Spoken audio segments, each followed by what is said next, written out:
Welcome, ladies and gentlemen. My name's Richard Hardwick. I'm Medical Director at Sighted Health. We're delighted to see you all here after a busy day at BSG, so thank you for coming. Of course, the reason you're here is to listen to Danielle, who is...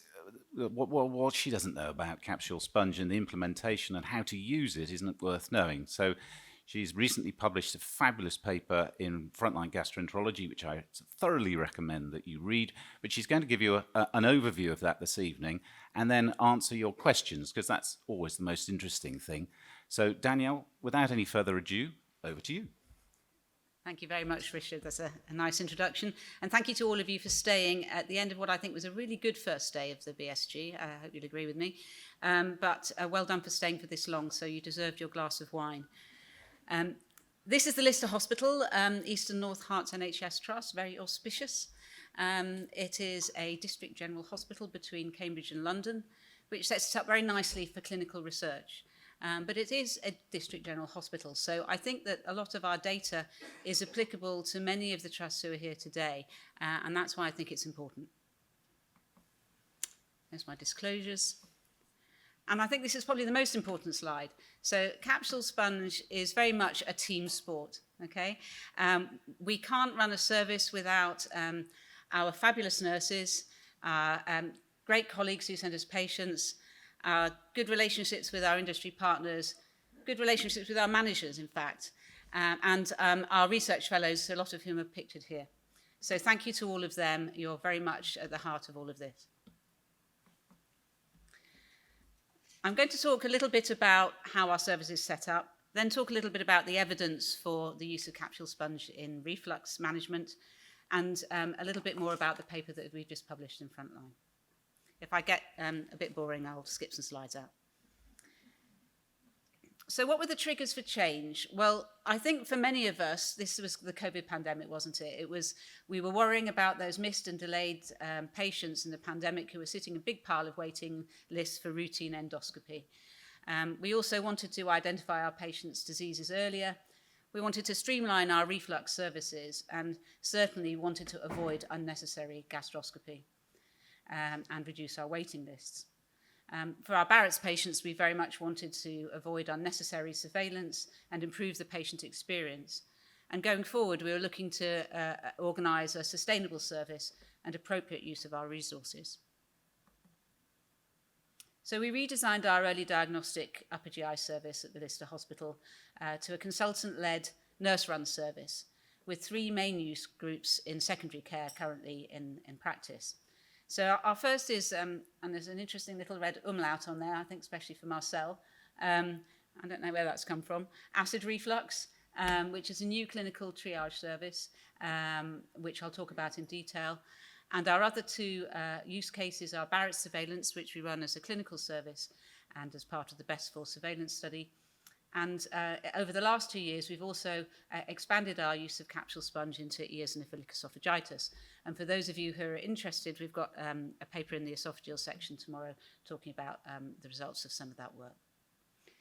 Our nurses run the triage. The consultants do the initial triage, but the nurses run a triage clinic and Capsule Sponge teleclinics 2 to 4 times a week, along with follow-up nurse-led clinics by telephone. We currently have 3 trained nurses as well as trained research fellows. Most of the people who come through us as a registrar will be given the option to learn Capsule Sponge. It's very quick to learn if they're interested. Our workforce is a very highly skilled workforce. All of our nurses are in fact nurse endoscopists, 2 doing upper GI gastroscopy and 1's a nurse colonoscopist. All of our patients are followed up, and I think this is an important part of the pathway and part of the service in our teleclinic service, even if they've had a negative Capsule Sponge test. And we have close links with our colleague, Dr. Evans, who's sitting in the front there, who runs the pH manometry service, and we're hoping to develop this further with a transnasal endoscopy service in the near future. So we have the largest single-site experience of Capsule Sponge. I think the largest single-site experience of Capsule Sponge. It's now, I think, at over 2,000 patients. We have a long follow-up cohort. I think Scotland started shortly before us, but we've now got patients who've been followed up for 4 years. And as I mentioned earlier, most of this is, 60% of this has been for symptomatic reflux. Because this is a new service and because the long-term outcomes are not known, we've been careful to audit as we go along and to publish our work in abstract form in various different forums over the last few years.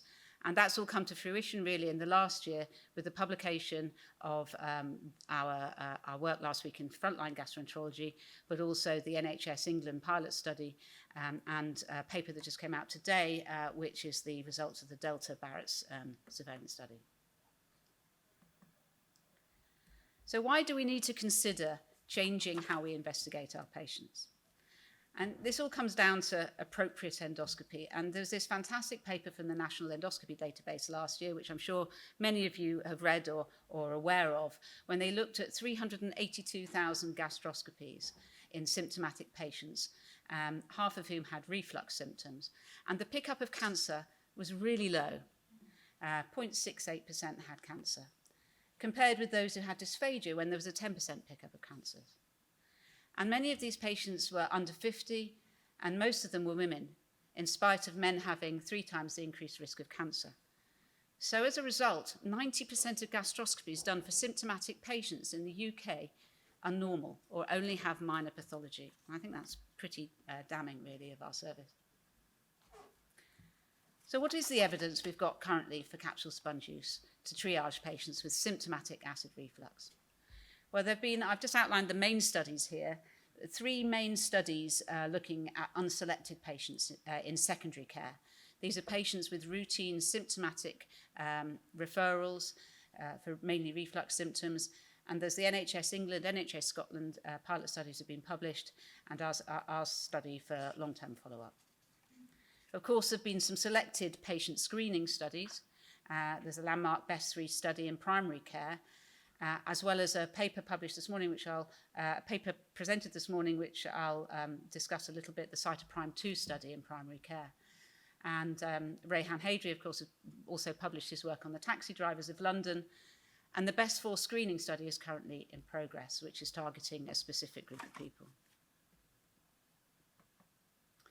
So the NHS England pilot study, and I suspect that many of you here were involved in that study, and I thank you for all your work collecting these patients and changing your practice. This involved 17 cancer alliances, 30 NHS hospitals, nearly 10,000 patients, and went over a 4-year period. This looked at both reflux and Barrett surveillance groups, and the evaluation of the reflux group was of a subset of 2,000 patients in the early part of the analysis. It identified a positive biomarker test in about 9%, and the gastroscopy demand overall was reduced by 78%. It was able to do what it said, which was to triage patients at high risk to gastroscopy, and the satisfaction in the small subgroup that was looked at was very high. There was also some cost savings, although the analysis for that is currently being reviewed. And the paper was published in AP&T, and if you haven't seen it, please do have a look at this, because it does mention all the trusts involved, in January of this year. The other national pilot study was the Scottish study. This was a little bit earlier, slightly smaller study, but again, it was the first national real-world study in 11 health boards. As expected, they had a higher TFF3 positivity rate because of the increased risk of Barrett's in the Scottish population. And the findings were actually very similar to the UK findings, with proven Barrett's esophagus in 4.5%, and the majority of patients having a negative capsule sponge in the reflux group. 70% were discharged without endoscopy, and there was a variable follow-up between sites. And I think this is one of the problems with these big evaluation studies, is that there's lots of heterogeneity between the different studies, which can make it difficult to look at things at a more granular level. There were 2 detachments, which we can talk about later if you really want to. The median follow-up was 20 months. I think what concerned people was that they did pick up missed pathology in some patients. 4 cancers were actually diagnosed, mainly due to loss to follow-up. I mentioned there's been selective screening studies in reflux. The landmark study was the BEST-3 study performed by a Fitzgerald group, and this was a primary care randomized control trial of capsule sponge versus usual care. and involved selected patients over the age of 50 who had been on 6 months of acid suppression. 13,000 patients were involved in a big study, and it reported a 10-fold increased risk of Barrett's esophagus in the capsule sponge group, with earlier stage cancers and dysplasia also fine. I mentioned the Cytoprime 2 study. So this was the real-world validation study following the BEST-3 study, and was presented this morning by Peter Holloway. Patients from GP databases were invited to have a capsule sponge if they were over the age of 50 and had been taking PPIs or antacid medications. They had a very high acceptance rate and, in fact, had quite a high pickup rate of pathology. They found 6 cancers and 97 confirmed Barrett's, and I think there's still a few more patients coming in. The complication rate was very good, and the adequacy rate improved as time went on, and it proved that in a real-world setting, capsule sponge could be very nicely performed in primary care and pick up suitable pathology. However, studies can raise more questions than they answer. And I think there are a lot of important questions which people often are concerned about when something like capsule sponge is introduced as a new test. I think the one that often comes to mind is, are we missing gastric pathology? And that's something that I hope I'll be able to address to you now. Are we detecting significant pathology? And are we actually just kicking the can along the road? Do patients bounce back anyway? And if we're using this in reflux, are we just not really managing the reflux? Most of them have functional heartburn. We're not really managing these patients if we're just discharging them back to the GP. What about the long-term outcomes and the patient acceptability and complication rates? So this is the study that was published last week in Frontline Gastroenterology, so it's hot off the press. And thank you for all the team here for getting their names on the paper and helping out with the hard work of collecting the data, and particularly to Dylan Angel and to Rohit Kumar, who collected 841 complete data cases. So we had no missing data, which I think is quite extraordinary, really. It was the first single-site, large real-world evaluation with follow-up up to 3 years, and I hope that this will address some of the problems. This is the overview slide of the evaluation, so this is probably the one to take the photograph of. We had 871 routine referrals. I'm going to take you through the pathway. Just look at the green line mainly, because that's the main pathway that was followed. They were all received capsule sponge testing, and adequate samples with sufficient cells were received in 87.6% of patients. If you follow the green line along, the vast majority, 78%, had normal biomarkers, so no TFF3, P53 or atypia was identified, and they were followed up in our nurse-led clinical review. And the vast majority of those, 78%, I think, were discharged back to the GP after advice and treatment without having an endoscopy. However, at that important clinical follow-up, any patients who had concerning symptoms or ongoing symptoms were referred on to endoscopy or other appropriate tests, and that was 18% of the cohort. So that's the vast majority of patients, 82% were discharged. If you look at this, the thinner red line, those are the patients with the abnormal biomarkers, that's P53, TFF3 and atypia. There was a smaller number of those, about 10% of the cohort, and they went on to endoscopy according to whether they were high or low risk biomarkers. And then the yellow line at the bottom is those patients who had a failed or inadequate specimen and chose to go on to endoscopy, and that was about 12%. So what did we find at endoscopy? And I think this is the important thing, really. The answer is not very much in 87% of patients, which is certainly in keeping with National Endoscopy Database findings.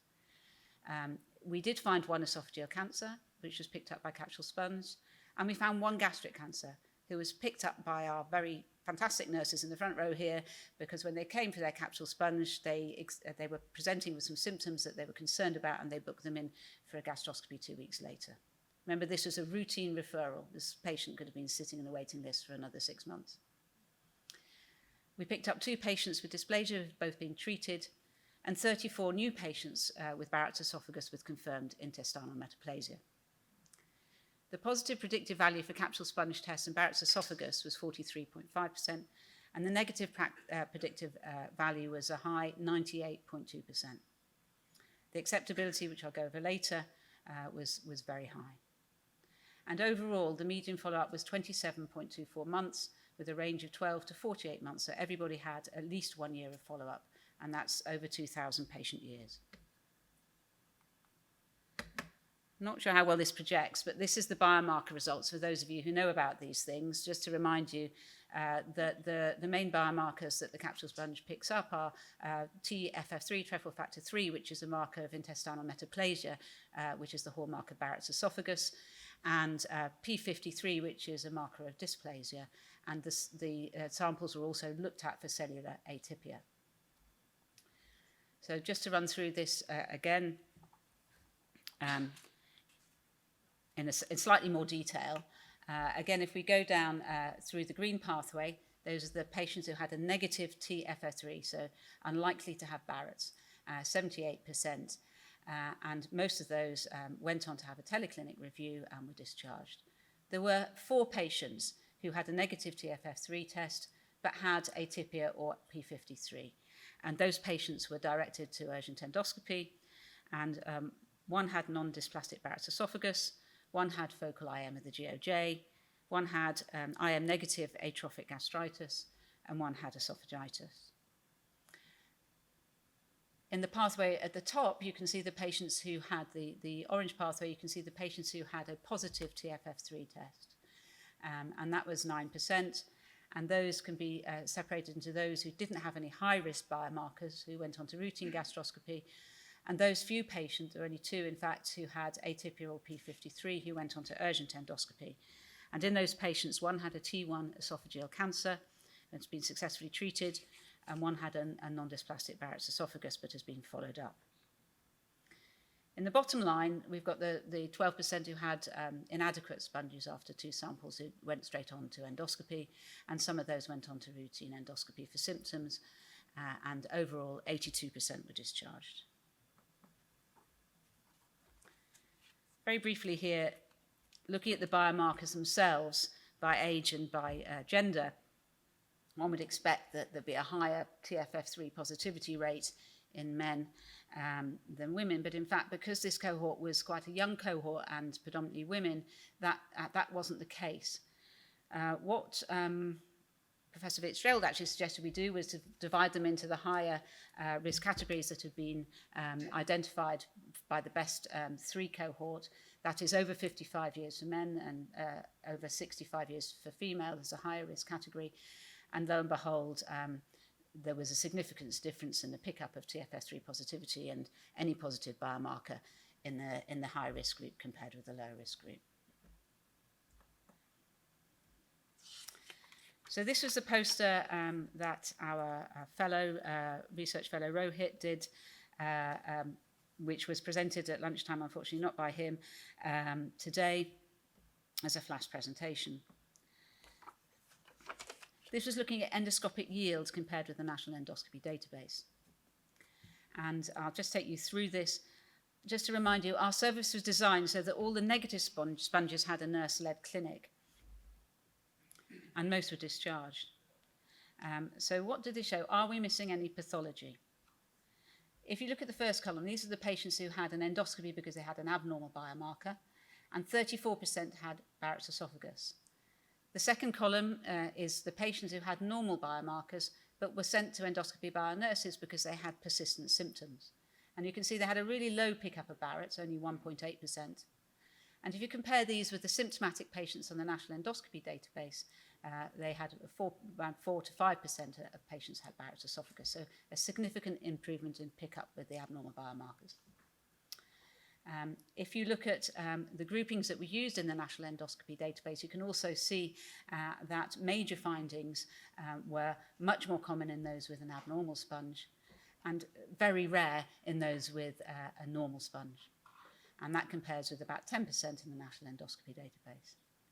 And in converse to that, those with a normal capsule sponge were significantly less common in those with an abnormal biomarker, a normal endoscopy in those with an abnormal biomarker were significantly lower than those with a normal biomarker and all symptomatic patients.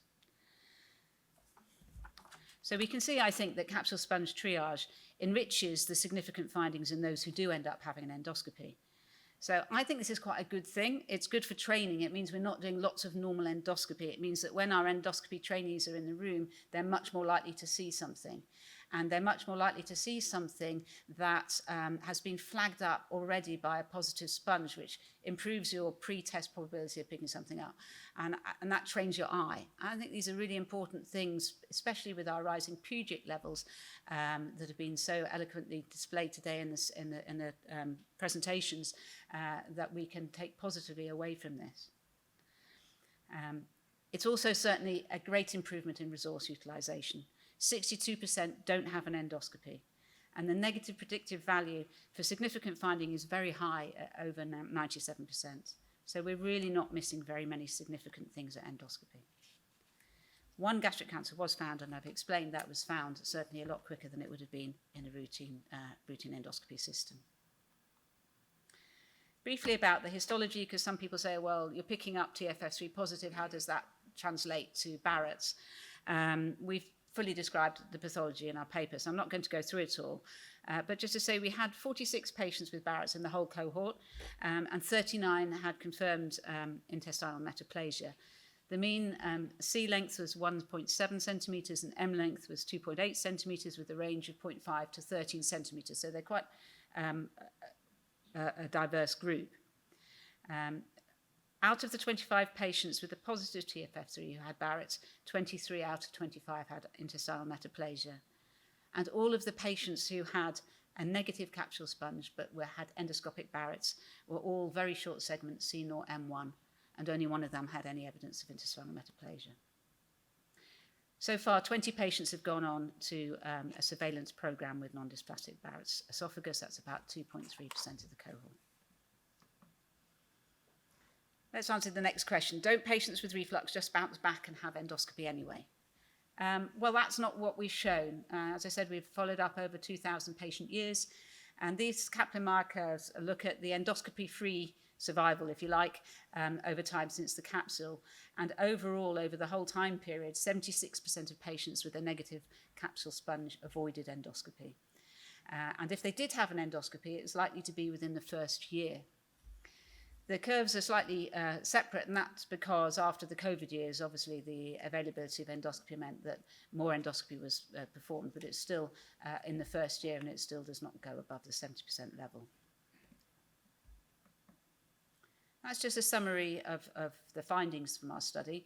I didn't mention about complications. I did mention it briefly about the Scottish study.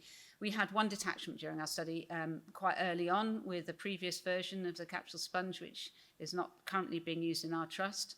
And since we switched over to Endosign, we haven't had any detachments, and I think there haven't been any detachments of Endosign reported anywhere. So I think that's reassuring. I've done a lot of scopes in patients after they've had sponges for various studies on the same day, and the damage in the esophagus is minimal. The abrasions are minor, and that's even in patients who are on full anticoagulation with DOACs, etc., etc. So it is a gentle but successful test. What do patients think about it? Well, we did our own patient evaluation test.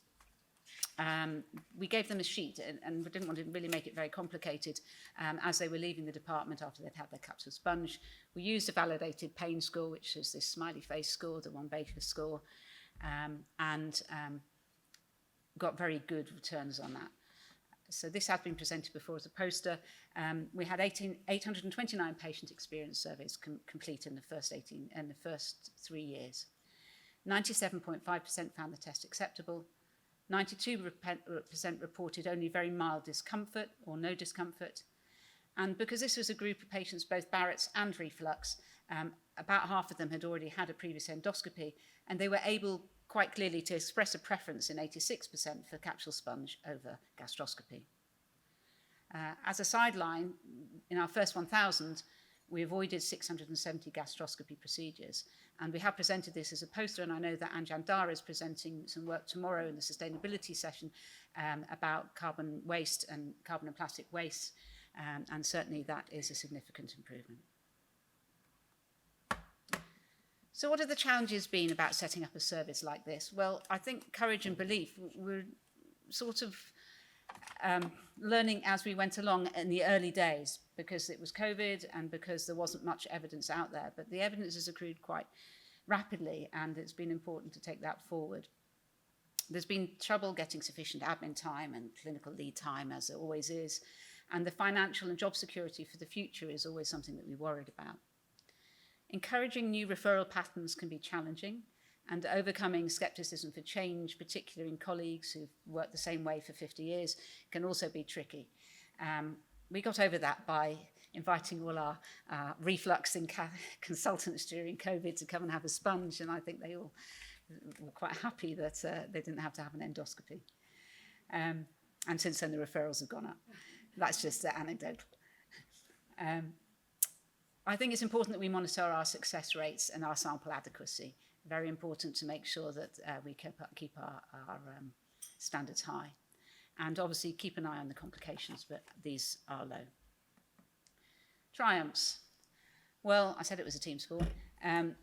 We definitely have relieved the pressure on endoscopy. We prevented the delays in Barrett surveillance and reflux management. We're picking up early diagnosis of dysplasia and cancer.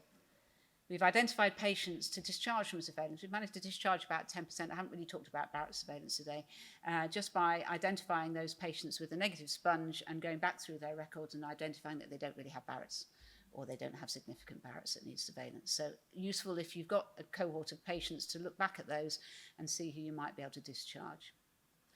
Our staff, I think, they can disagree if they want to, have a diverse and fulfilling role. As I said, they're all nurse endoscopists or colonoscopists, it really has given them a different aspect to the service and also made it much more streamlined. They often see the same person for their sponge and their endoscopy and their follow-up, so that's quite nice, I think.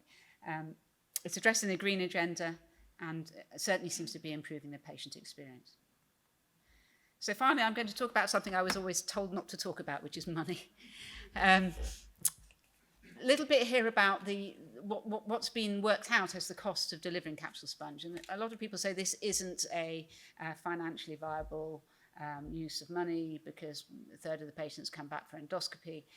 But I think that that's not really borne out in the figures.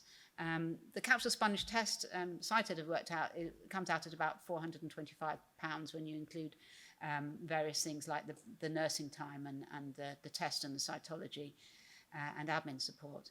And this compared with, and it varies from trust to trust, of course, but at least 1,000, probably up to 1,500 in some trusts per endoscopy. And that doesn't include things like histopathology and decontamination. So that's the actual cost of the procedure. We worked out that in our first year, if you did a combined Barrett's and reflux service, we could save as a result up to £225,000 in the first year in our DGH.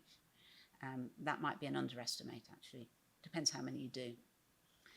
How is it funded? What's the tariff? So I'm not talking about Trumpian tariffs here, but I'm talking about the Endosign tariff, which has been increased recently.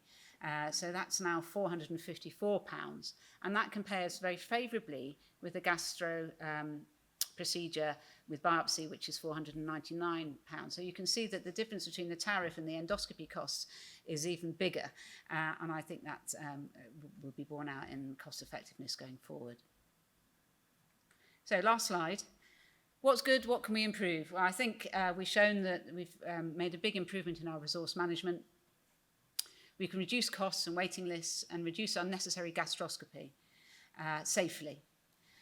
We've given our nurses a new and holistic practice, and we've lowered our carbon footprint. We've had an impact on patient experience, and hopefully we'll go forward to streamline our pathways further. We provide a safety netting service with a prompt tele-clinic follow-up. And we also feed into our research and innovation for the future in both local and multi-centre research.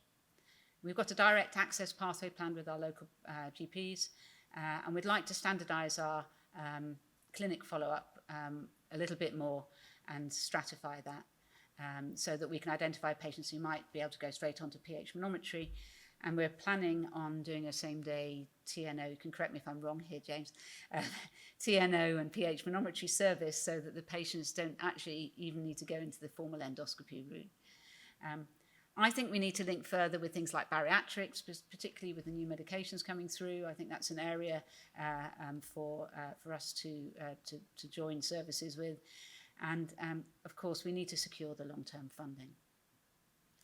I think somehow or other we've got to do a question here now, and you've got to all wake up and press a button. I don't know how we do this. Yes, so if everyone can go on the industry sessions part of your app on the Tuesday, the BSG app. Bit of a test for you all.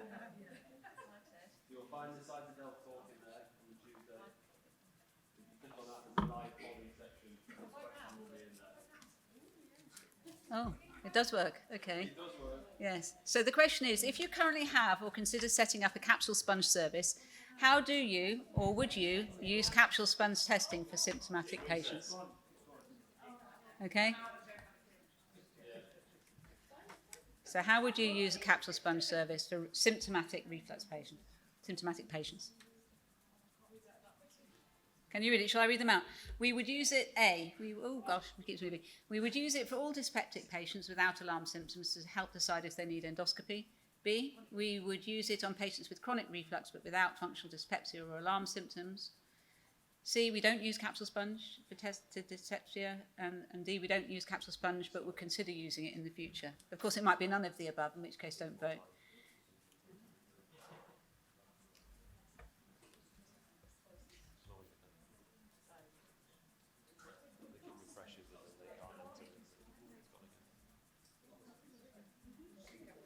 Have you all managed to get it to work?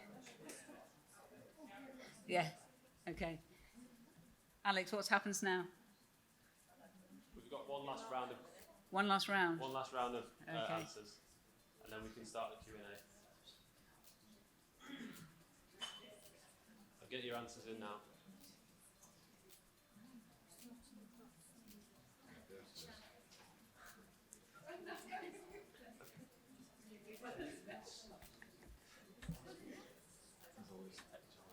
I can't see it on here. Finally get an answer. The votes are in. Yeah. Tension's building. Now I'll go around with the microphone.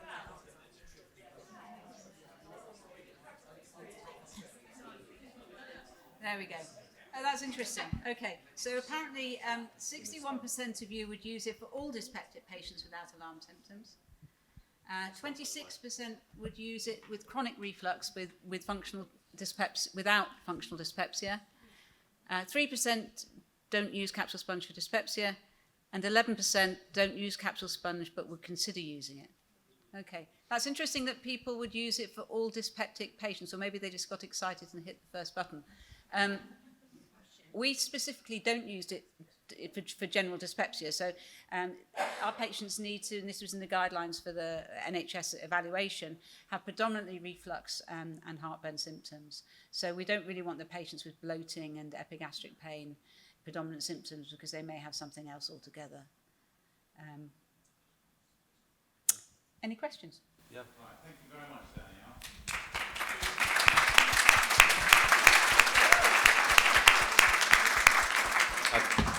A tour de force. So we're going to have some questions and answers, and Alex is roaming with a mic. So first question. Who'd like to go first? While you're thinking about that, oh, excellent.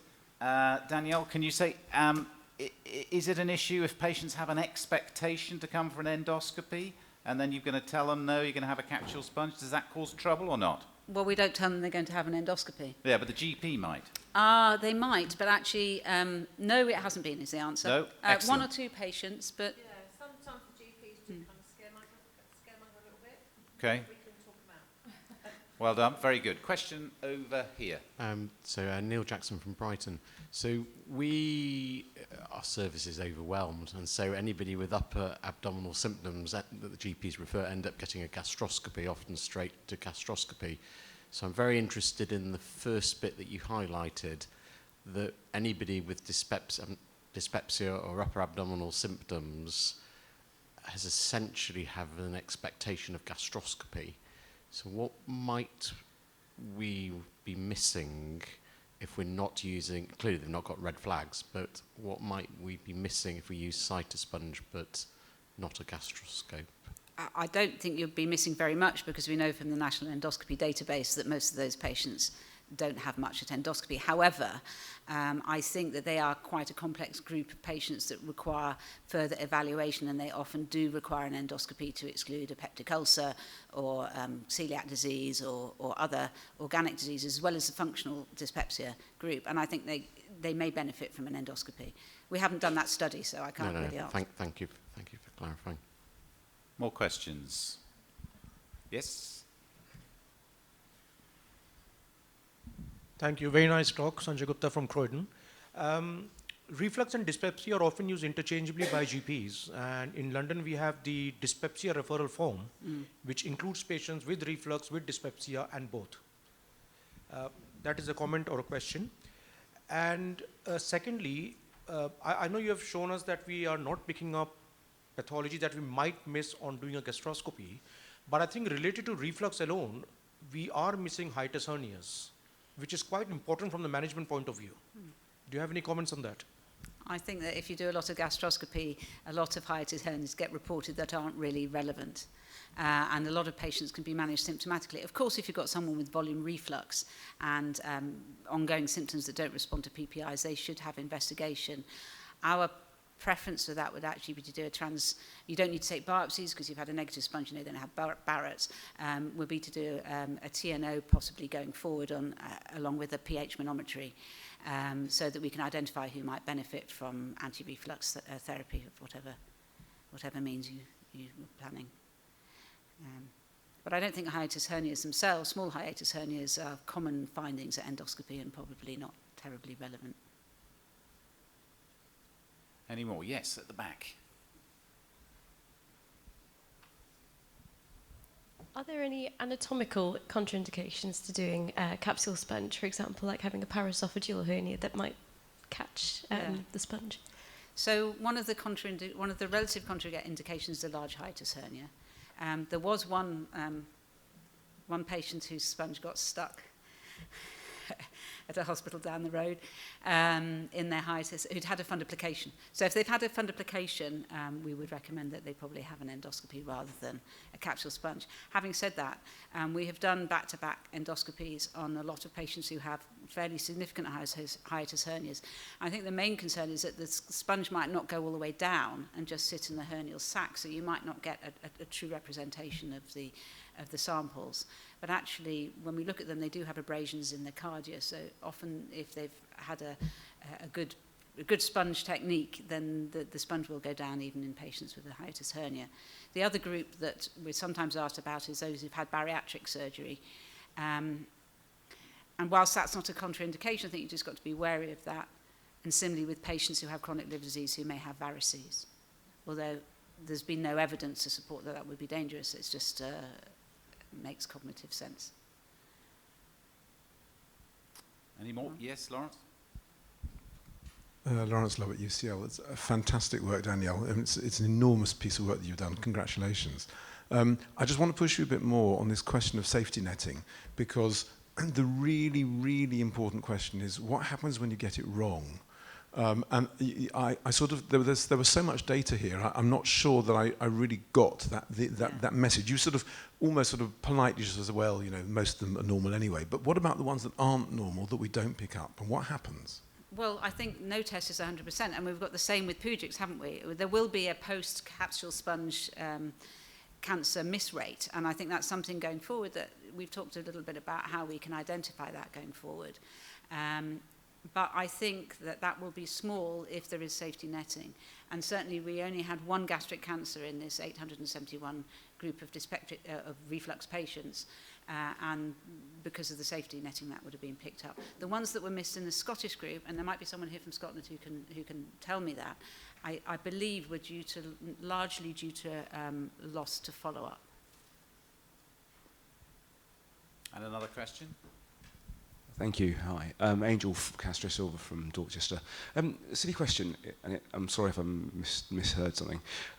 What do you do with the ones that have got a positive capsule sponge, but then when you go down, they actually don't have Barrett's nor a hiatus hernia? Is that, say, IM at the GOJ, which we don't know the significance of, or as you mentioned, scratches on the cardia, is that IM at the top part of their stomach? And I think these are the nuances that when you run a capsule sponge services that we're used to looking at. So there's a couple of things that we look at. One is there evidence of gastric atrophy or intestinal metaplasia in the stomach? So we have picked up a number of patients with proximal atrophic gastritis who have no Barrett's, but when you look carefully at the cardia or you look at the stomach, you can see that they've got pan-atrophic gastritis. So, you know, it's actually quite beneficial in that case. But if you don't see Barrett's, it's very important that you do look very carefully. Some of them just have a tiny source of, you know, a little island of Barrett's or a little bit of IM at the gastroesophageal junction. One other thing that can give you a pointer to that is the number of columnar groups that's reported by cited on the report, and that correlates very nicely with the length of the Barrett's. So if I see that there's 10 in 2 groups, then I know that I need an extra unit on the list. So, you know, it can be quite helpful in guiding your endoscopy as well. One more. And then I think we'll be wrapping it up.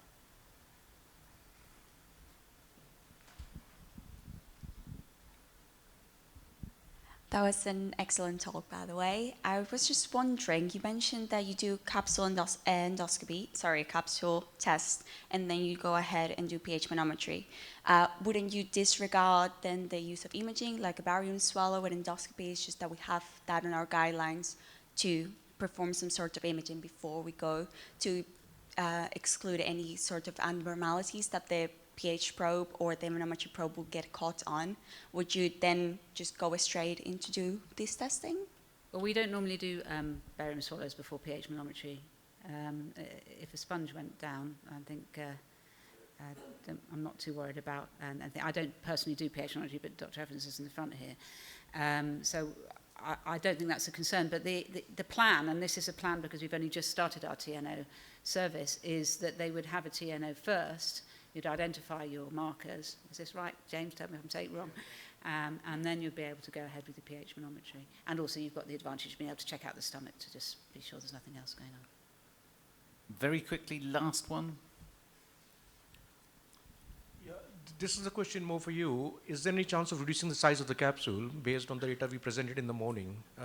One of the things that puts patients off is the size of the capsule. Why can't the capsule become smaller? Well, if you want to use a smaller capsule, then you can go back to using cytosponge and stiffing your fingers in the back of their throat. But otherwise, if you're using our capsule, it's not changing. Basically, it's staying the same. It's not really a problem, and most people swallow capsule. You know, a capsule of paracetamol is the same size. And if you've got encouraging nurses, they can usually help them get it down. There's 1 or 2 people who just can't do it. But even our EOE patients, and we'll present some of that data tomorrow, even our EOE patients who have swallowing difficulties, most of them can swallow. Manage it, the yeah. capsule.